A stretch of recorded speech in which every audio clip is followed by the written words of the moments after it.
सत्य वचन, अमर वचन, जीवित वचन, दिव्य वचन, सत्य वचन, अमर वचन, जीवित वचन। साई दा बामा बनी दा बामा बगरे रे सा नी रे सा नी रे सा नी रे सा नी रे सा। दिव्य वचन, सत्य वचन, अमर वचन, जीवित वचन, दिव्य वचन, दिव्य वचन।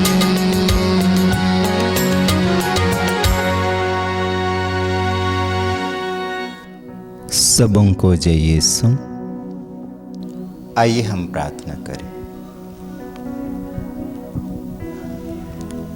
हे सर्वशक्तिमान पिता परमेश्वर, हम सबों को आशीष और कृपा दीजिए, क्योंकि हम तेरे दिव्य वचन पर मनन चिंतन करने जा रहे हैं।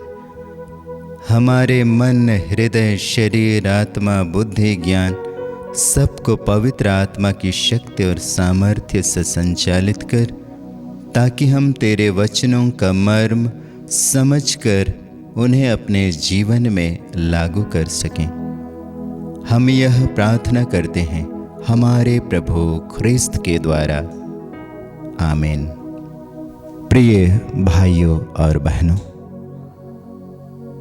आज हम इब्रानियों के नाम पत्र अध्याय 4 वचन संख्या 12 पर मनन चिंतन करेंगे। उसमें लिखा है, ईश्वर का वचन जीवंत, सशक्त और किसी भी दुधारी तलवार से तेज है। हम इसी वचन पर अपने ध्यान केंद्रित करेंगे और इस वचन को समझने का प्रयत्न करेंगे। यूहन्ना के सुसमाचार अध्याय 1 के वचन संख्या 14 में लिखा है, शब्द ने शरीर धारण कर हमारे बीच निवास किया। हम देखते हैं कि ईश्वर का वचन में एक जीवन शक्ति होती है, वह क्रियाशील होता है। जब ईश्वर के वचन हमारे मन, हृदय, शरीर और आत्मा में जब हम उसे ग्रहण करते हैं, तो वह वचन हमारे अंदर क्रियाशील होता है, कार्य करने लगता है। हम यहाँ पर देखते हैं कि यूहन्ना के सुसमाचार में 1 के 14 में यह बात प्रभु यीशु के संबंध में कही गई है। प्रभु यीशु के बारे में जब स्वर्गदूत गाब्रिएल माता मरियम को संदेश देता है, लूकस के सुसमाचार अध्याय 1 के वचन संख्या 26 में, वहां पर हम पाते हैं स्वर्गदूत गाब्रिएल संदेश देते हुए कहता है, प्रणाम प्रभु की कृपा पात्री, प्रभु आपके साथ है। मरियम जब स्पष्टीकरण पूछती है तो स्वर्गदूत आगे कहता है, मरियम आप गर्भवती होंगी, पुत्र प्रसव करेंगे और आप उसका नाम ईसा रखेंगी। स्वर्गदूत आगे मरियम से कहता है, सर्वोच्च प्रभु की शक्ति की छाया आप पर पड़ेगी और आप पवित्र आत्मा से गर्भवती होंगी।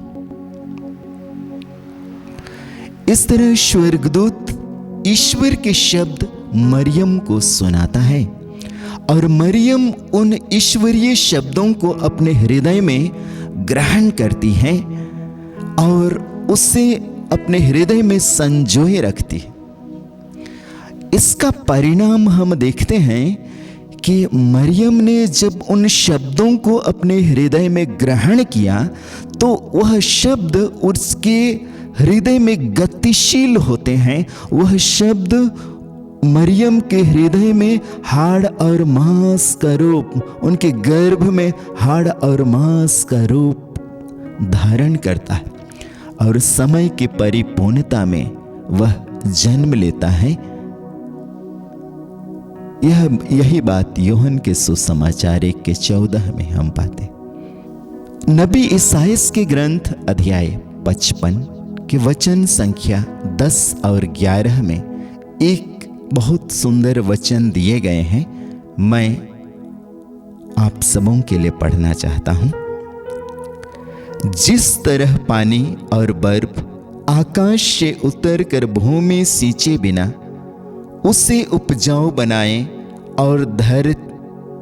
और हरियाली से ढके बिना वहां नहीं लौटते, जिससे भूमि बीज बोने वाले को बीज और खाने वाले को अनाज दे सके, उसी तरह मेरी वाणी मेरे मुख से निकलकर व्यर्थ ही मेरे पास नहीं लौटती।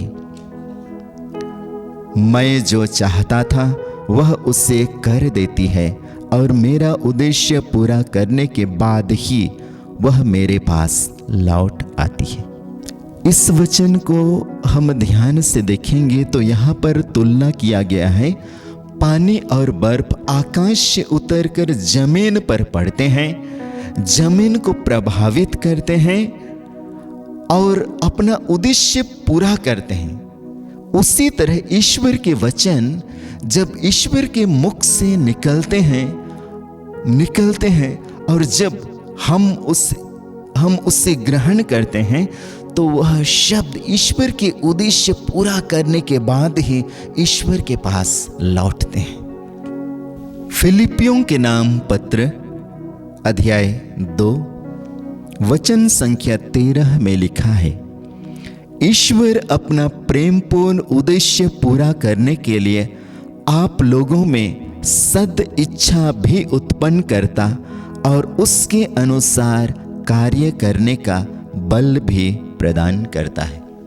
इस वचन के अनुसार ईश्वर हमारे मन में अच्छे विचार डालता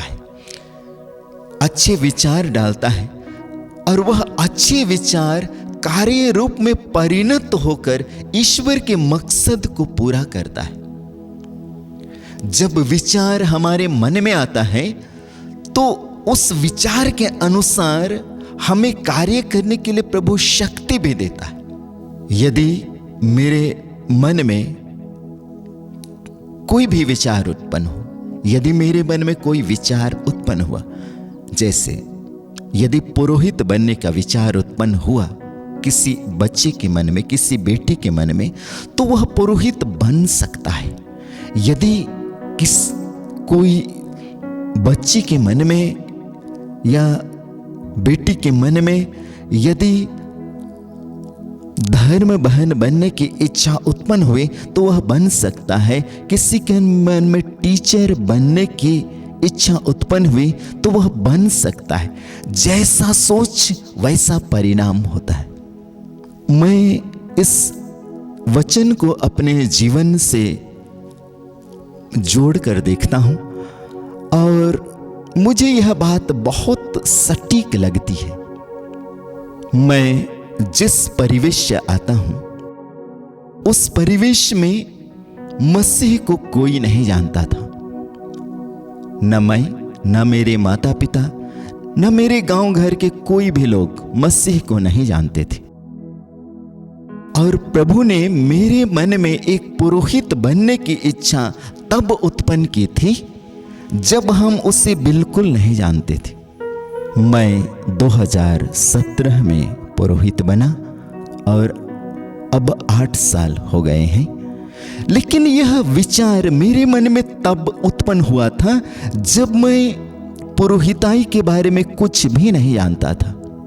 बचपन में जब हम पुरोहितों को हमारे गांव के बगल से जाते हुए देखते थे तो हमारे मन में एक इच्छा उत्पन्न होती थी, काश हम भी पुरोहित होते, हम भी फादर होते। और उनको देखकर मेरे मन में यह जिज्ञासा उत्पन्न हुई, यह इच्छा उत्पन्न हुई और यह कहीं ना कहीं मेरे मन हृदय पर यह इच्छा घर कर गई। मेरे घर में सब लोग जानते थे कि यह बड़ा होकर फादर बनेगा। न केवल मेरे घर में, लेकिन मेरे घर के अगल बगल के जो माता पिता भाई बहन पड़ोसी सब जानते थे कि यह फादर बनेगा। और मुझे इस बात कि बिल्कुल अंदाजा नहीं था कि कैसे बनते हैं, क्या करते हैं, बिल्कुल हम नहीं जानते थे, ना मेरे माता पिता जानते थे।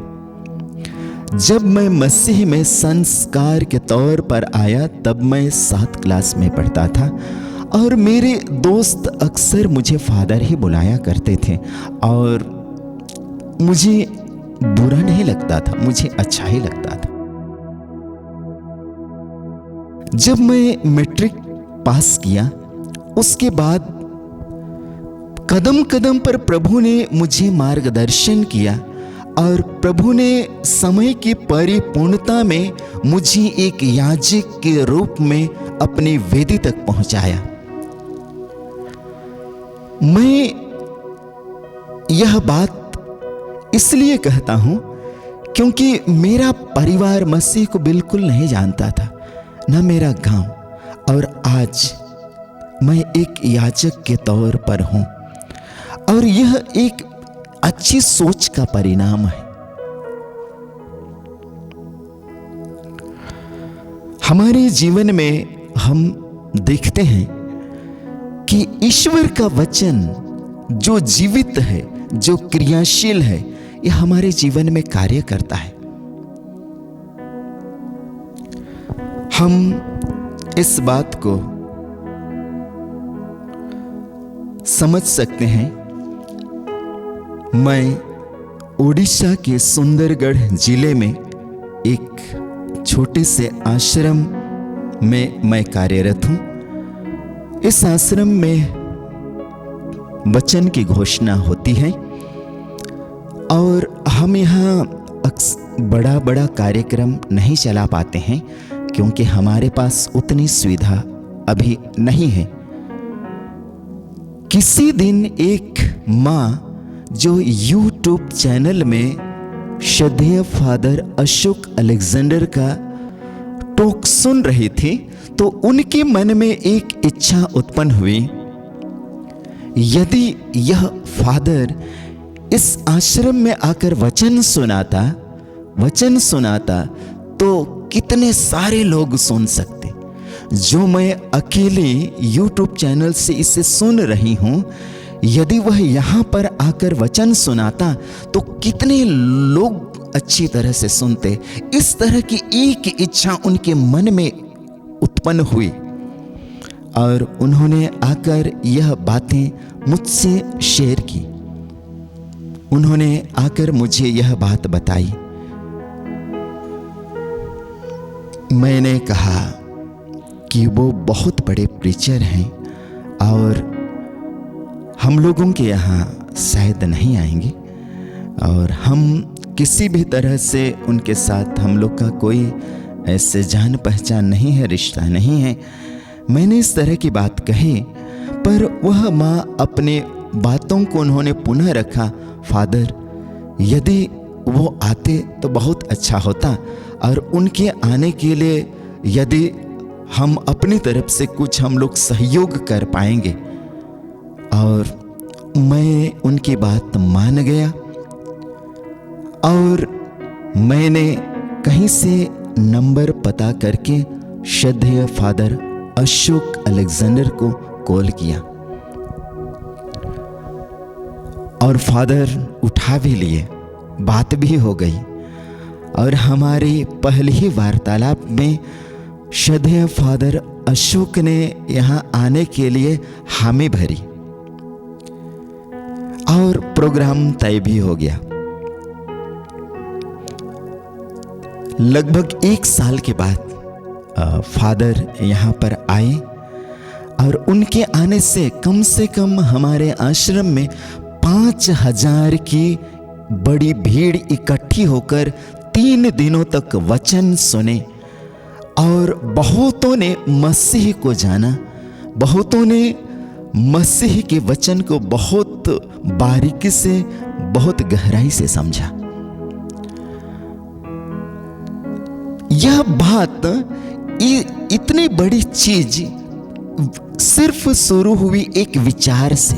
प्रभु ने एक मां के मन में एक विचार डाला कि वचन सुनने के लिए सिर्फ एक विचार डाला, वह विचार कार्य रूप में परिणत हुआ और यह कार्यक्रम हो भी गया।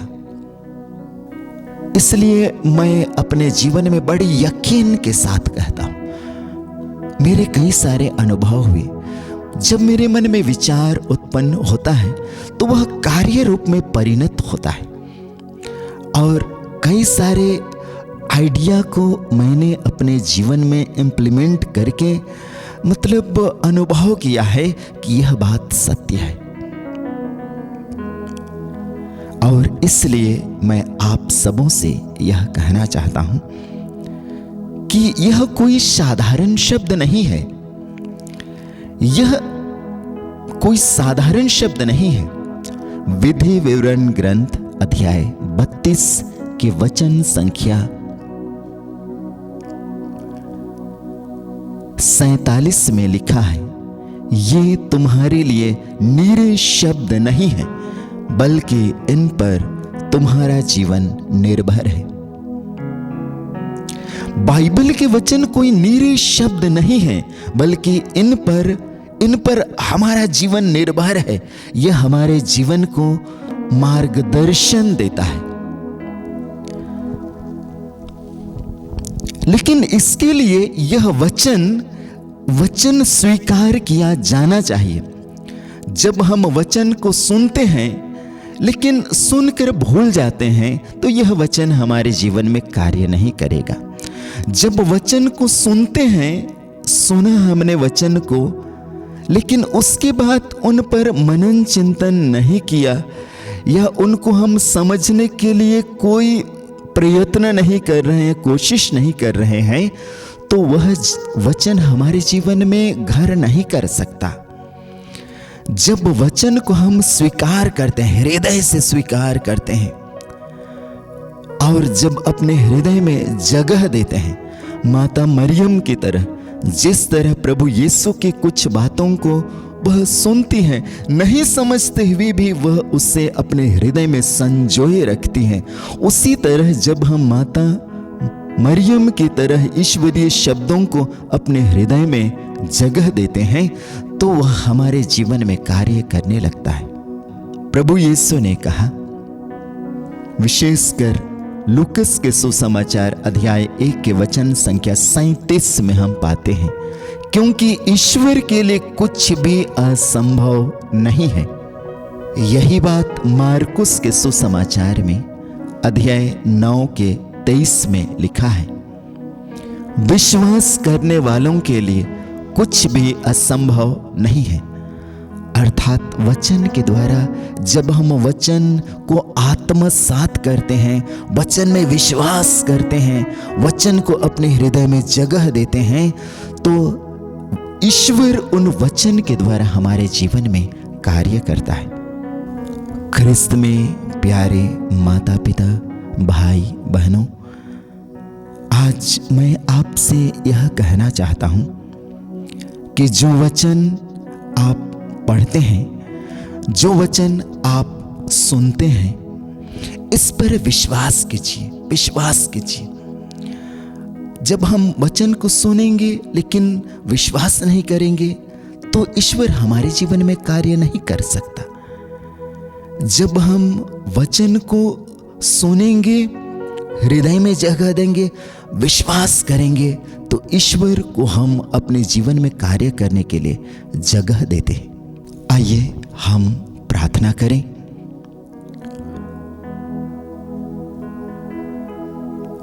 हे सर्वशक्तिमान दयालु अब्बा पिता परमेश्वर, आज हम सबों को शक्ति और सामर्थ्य दीजिए। हम नीरे मनुष्य हैं, हम वचन तो सुनते पर उन पर मनन चिंतन और उनको समझने का प्रयत्न नहीं करते। हे अब्बा पिता, अपने पवित्र आत्मा की शक्ति और सामर्थ्य से हमें प्रभु यीशु के जीवंत वचनों को ग्रहण करने, आत्मसात करने और उन्हें अपने जीवन में उतारने के लिए शक्ति और सामर्थ्य प्रदान कीजिए। हे पिता परमेश्वर, हम इन वचनों को अपने जीवन में उतार कर सदा तेरे मार्गों पर जीवंत पर्यंत चलते रहें, ऐसी आशीष और कृपा दीजिए। हम यह प्रार्थना तेरे एकलौते पुत्र, हमारे उद्धारकर्ता प्रभु यीशु के नाम पर मांगते हैं। आमीन।